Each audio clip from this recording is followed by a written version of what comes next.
morning. How are you? It's been great, hasn't it?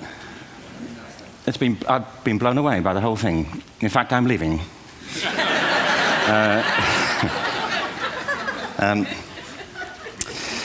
There have been three themes, haven't there, running through the conference, which are relevant to what I want to talk about. One is the extraordinary evidence of human creativity in all of the presentations that we've had and in all the people here. Just the variety of it and the range of it. The second is that it's put us in a place where we have no idea what's going to happen in terms of the future. No idea how this may play out. I have an interest in education. Actually, what I find is everybody has an interest in education. Don't you? I find this very interesting. If you're at a dinner party and you say you work in education, actually, you're not often at dinner parties, frankly, if you work in education. You're not asked, you know, and you're never asked back, curiously. That's I think it strikes me. But if you are, and you say to somebody, they say, what do you do? And you say, you work in education, you can see the blood run from their face. They think, oh my God, you know, why me? It's my one night out all week. But if you ask people about their education, they pin you to the wall. Because it's one of those things that goes deep with people. Am I right? Like religion and money and other things. So I have a big interest in education, and I think we all do. We have a huge vested interest in it, partly because it's education that's meant to take us into this future that we can't grasp. If you think of it, children starting school this year will be retiring in 2065. Nobody has a clue, despite all the expertise that's been on parade for the past 4 days, what the world will look like in 5 years' time. And yet we're meant to be educating them for it. So the unpredictability, I think, is extraordinary.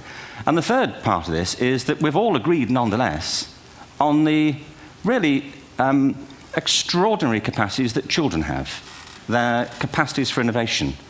I mean, Serena last night was a marvel, wasn't she? Just seeing what she could do. And she's exceptional, but I think she's not, so to speak, exceptional in the whole of childhood. What you have there is a person of extraordinary dedication who found a talent. And my contention is all kids have tremendous talents, and we squander them pretty ruthlessly. So I want to talk about education, and I want to talk about creativity. My contention is that creativity now is as important in education as literacy, and we should treat it with the same status. Thank you.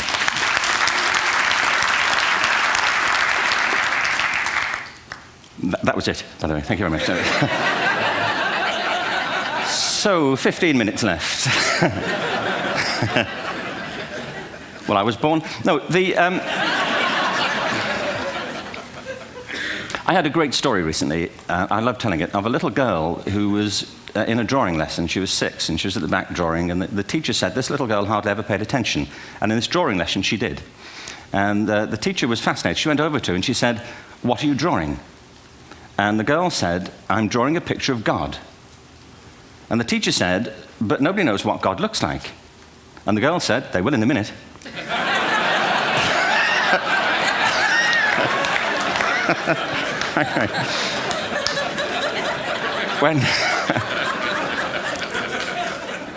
When my son was 4 in England, actually he was 4 everywhere, to be honest. I mean,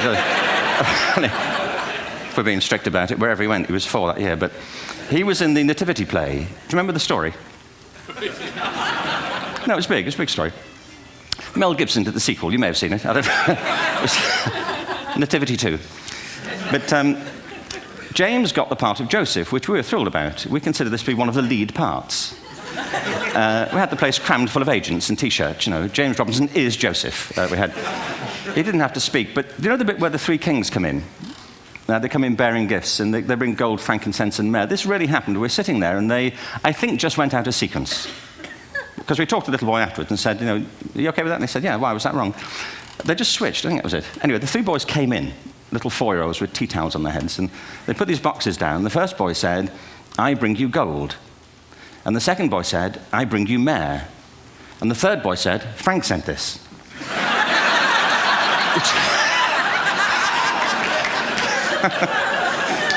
It's great.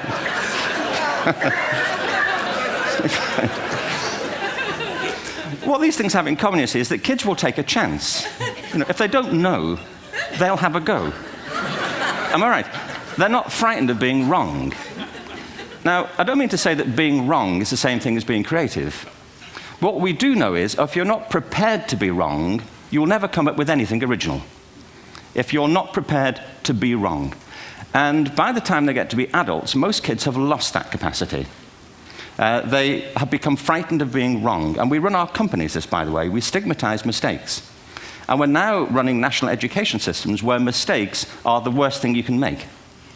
And the result is that we are educating people out of their creative capacities. Picasso once said this. He said that all children are born artists. The problem is to remain an artist as we grow up. I believe this passionately, that we don't grow into creativity, we grow out of it. Or rather, we get educated out of it. So why is this? I lived in Stratford-on-Avon until about 5 years ago. In fact, we moved from Stratford to Los Angeles. So you can imagine what a seamless transition this was from LA. Actually, we lived in a place called Snitterfield, just outside Stratford, which is where Shakespeare's father was born. Are you struck by a new thought? I was. You don't think of Shakespeare having a father, do you? Do you? Because you don't think of Shakespeare being a child, do you? Shakespeare being 7. I never thought of it. I mean, he was 7 at some point. He was in somebody's English class, wasn't he? Do you understand? Really? How annoying would that be?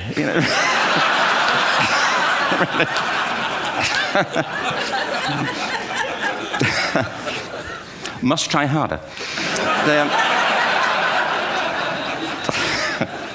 Being sent to bed by his dad to Shakespeare. Go to bed now, to William Shakespeare, and put the pencil down, and stop speaking like that. It's confusing everybody.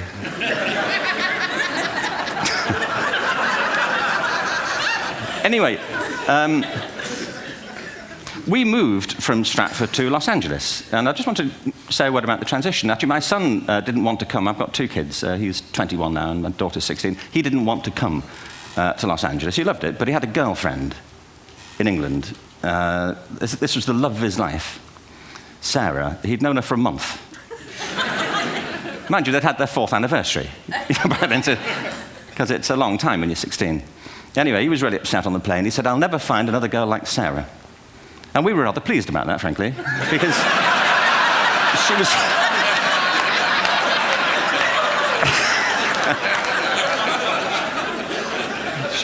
she was the main reason we were leaving the country.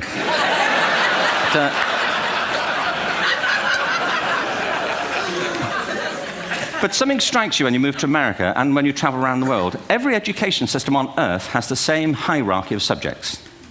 Everyone, doesn't matter where you go. You think it would be otherwise, but it isn't. At the top are mathematics and languages, then the humanities, and at the bottom are the arts, everywhere on Earth. And in pretty much every system, too, there's a hierarchy within the arts.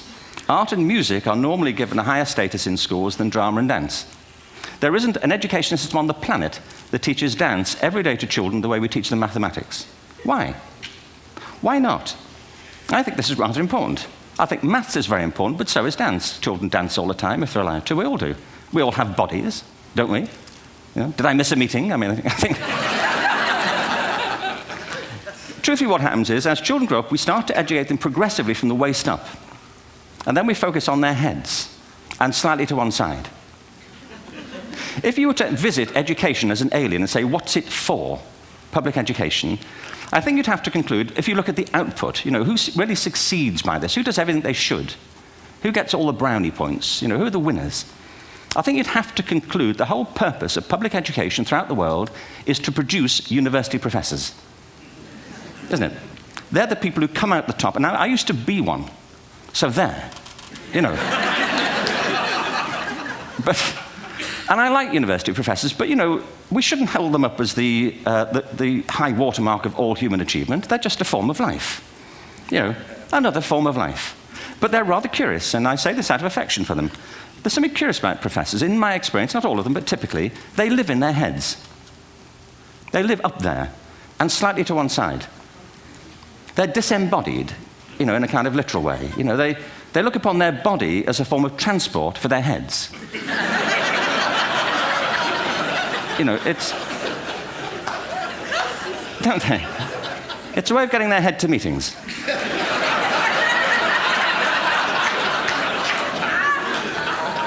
If you want real evidence of out-of-body experiences, by the way, get yourself along to a residential conference for senior academics and pop into the discotheque on the final night. And there you will see it. Grown men and women writhing uncontrollably off the beat.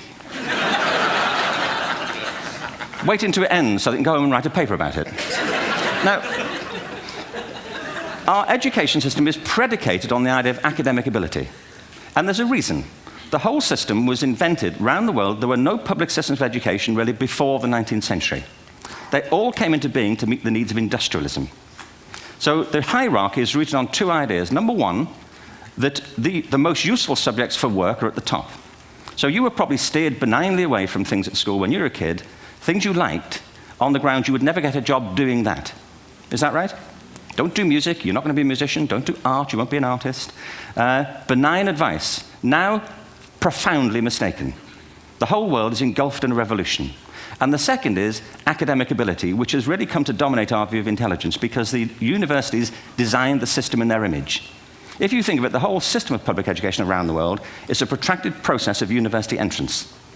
And the consequence is that many highly talented, brilliant, creative people think they're not, because the thing they were good at school wasn't valued or was actually stigmatized. And I think we can't afford to go on that way. In the next 30 years, according to UNESCO, more people worldwide will be graduating through education than since the beginning of history. More people. And it's the combination of all the things we've talked about, technology and its transformational effect on work, and demography and the huge explosion in population. Suddenly, degrees aren't worth anything. Isn't that true? When I was a student, if you had a degree, you had a job. If you didn't have a job, it's because you didn't want one. And I didn't want one, frankly. So, but now, kids with degrees are often heading home to carry on playing video games because you need an MA, where the previous job required a BA, and now you need a PhD for the other. It's a process of academic inflation, and it indicates the whole structure of education is shifting beneath our feet. We need to radically rethink our view of intelligence. We know three things about intelligence. One, it's diverse. We think about the world in all the ways that we experience it. We think visually, we think in sound, we think kinesthetically, we think in abstract terms, we think in movement. Secondly, intelligence is dynamic. If you look at the interactions of a human brain, as we heard yesterday from a number of presentations, intelligence is wonderfully interactive. The brain isn't divided into compartments. In fact, creativity, which I define as the process of having original ideas that have value, more often than not, comes about through the interaction of different disciplinary ways of seeing things. The brain is intentionally, by the way, there's a shaft of nerves that joins the two halves of the brain called the corpus callosum. It's thicker in women. Following on from Helen yesterday, I think this is probably why women are better at multitasking. Because you are. Aren't you? There's a raft of research, but I know it from my personal life. If my wife is cooking a meal at home, which is not often, thankfully, but if she's doing... No, she's good at some things. But if she's cooking, she's dealing with people on the phone, she's talking to the kids, she's painting the ceiling, she's doing open heart surgery over here. If I'm cooking, the door is shut, the kids are out, the phone's on the hook. If she comes in, I get annoyed. I say, Terry, please, I'm trying to fry an egg in here.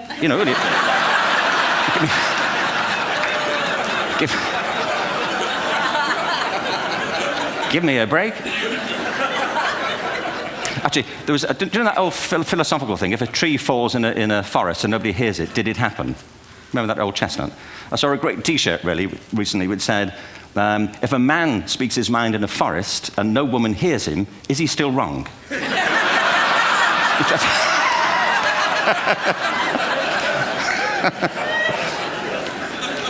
And the third thing about intelligence is it's distinct. I'm doing a new book at the moment called Epiphany, which is based on a series of interviews with people about how they discovered their talent. I'm fascinated by how people got to be there. It's really prompted by a conversation I had with a wonderful woman who most people have never heard of. She's called Gillian Lynn. Have you heard of her? Some have. She's a choreographer, and everybody knows her work. She did Cats. and Phantom of the Opera. She's wonderful. I used to be on the board of the Royal Ballet in England, as you can see. And anyway, Jill and I had lunch one day. I said, how'd you get to be a dancer? And she said it was interesting. When she was at school, she was really hopeless. And the school in the 30s wrote to her parents and said, we think Gillian has a learning disorder. She couldn't concentrate, she was fidgeting. I think now they'd say she had ADHD. Wouldn't you? But this was the 1930s, and ADHD hadn't been invented, at this point, so it wasn't an available condition. People weren't aware they could have that.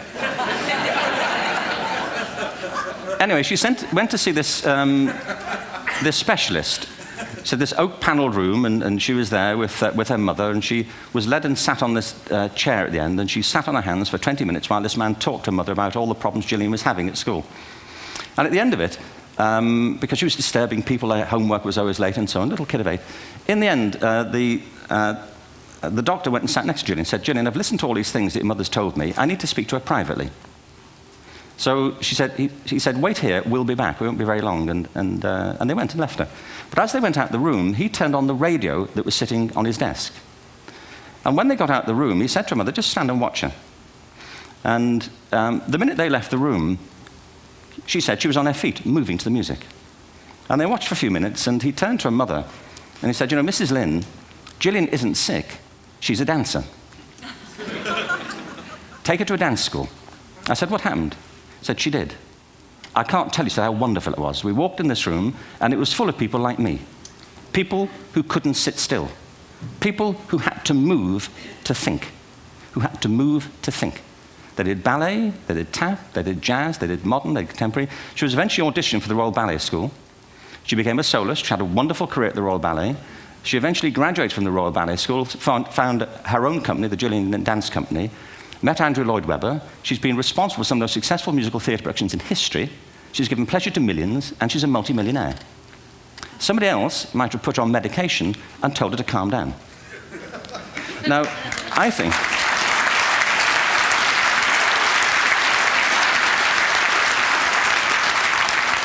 What I think it comes to is this. Al Gore spoke the other night about ecology and the revolution that was triggered by Rachel Carson. I believe our only hope for the future is to adopt a new conception of human ecology, one in which we start to reconstitute our conception of the richness of human capacity.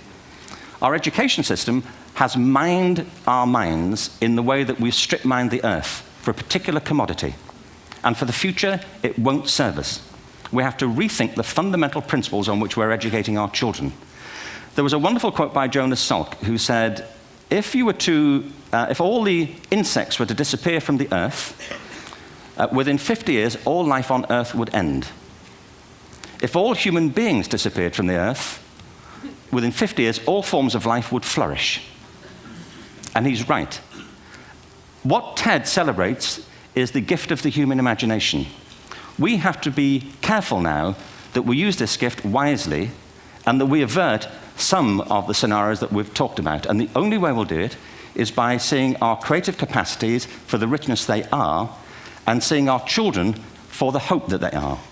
And our task is to educate their whole being so they can face this future. By the way, we may not see this future, but they will.